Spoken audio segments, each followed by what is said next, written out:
जय जगन्नाथ दर्शक बंधु। आज मुझे भिडियो कि गोटे नुआ ट्राए करा इंटरनेट रे बहुत वायरल भाव में चली ड्रिंकटा समस्ते ट्राए कर चलो आमे भी ट्राए करवा आमे कहीं पछ रहा।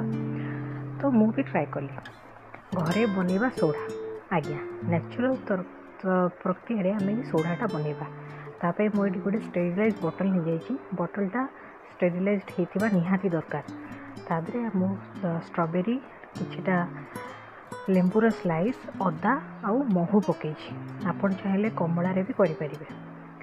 एवं स्ट्रॉबेरी सीजन चली तो मुझे स्ट्रॉबेरी कली तो ये मुझे पानी आड कर पानीटा को भलसे फुटे देना ठंडा है ये आड कर मिक्स करके भलसे आम कपड़ा बांधिकी रखीदे। मसलिन कपड़ा हो कौन सी पतला कॉटन कपड़ा हो आप बांधिकी नॉर्मल टेम्परेचर रे आपन को रूम माने रोसई घर अच्छे हल्का खरा पड़ो से आप रखीदे 2 ରୁ 3 दिन।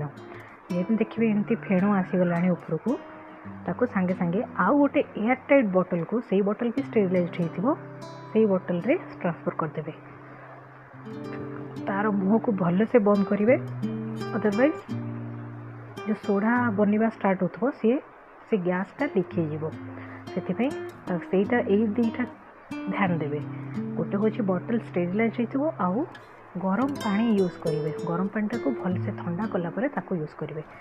तापर फुस बोतल रखिकिना नॉर्मल टेम्परेचर आउ 2 दिन पर रखिए। देखो केमी बबल सवा स्टार्ट कर देखो कलर भी चेंज हो धीरे धीरे बबल ऊपर को उठुची।